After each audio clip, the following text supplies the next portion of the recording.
being cried out across the United States. Defund! Police! Defund! Police! When I say defund, you say police!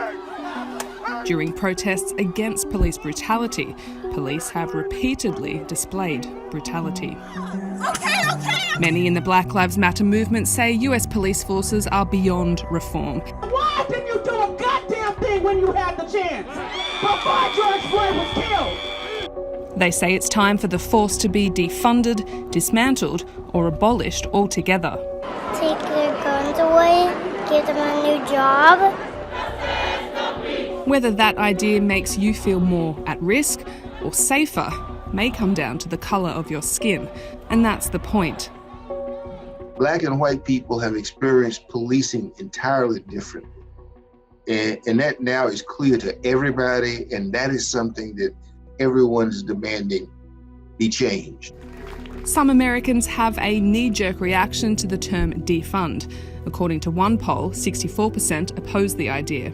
Oh, God! They trying to take away all the police officers. I don't believe in not having police. So, to be clear, defund doesn't mean no police. They should have thought of some more palatable words that don't spark feelings of fear out of people, like the word defund. In most US cities, police budgets far exceed all other local government departments. Police have been given more and more money year after year for decades. And they've been made to respond to problems perhaps better dealt with by social workers or healthcare professionals. The larger law enforcement budgets have helped deliver a militarised police force.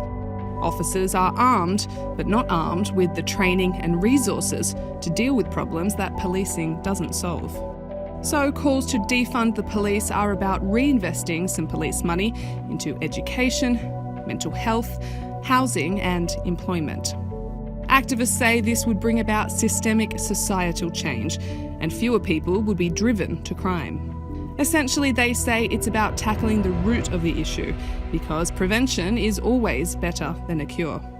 And when we say defunded, we mean the funds we use to pay for our citizens to be over-policed and over-jailed in the Orleans Parish prison, we actually need to shift those funds to community programs. We need to shift those funds to affordable housing, to early childhood education, things that actually contribute to public safety.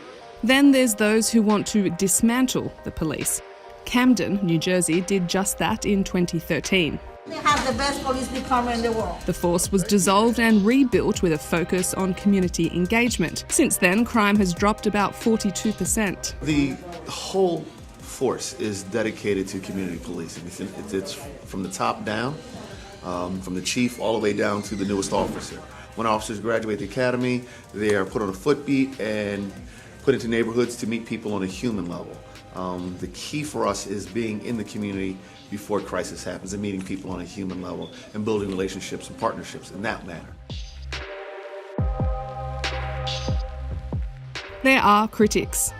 There won't be defunding, there won't be dismantling of our police, and there's not going to be any disbanding of our police. But the city where George Floyd was killed by a white officer is willing to try it. We have had citizen review boards, body cameras, and a black chief. But we are still here, watching black people get murdered and tear gassed in our streets.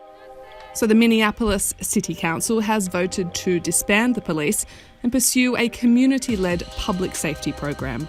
You can't really reform a department that is rotten to the root. What you can do is rebuild. And so this is our opportunity. Critics of a smaller police force often ask, what about murder? What about rape? Who will you call if you're in trouble? Few people are calling for absolutely no police. But US police now stand accused of enforcing a system that produces inequalities that lead to crime.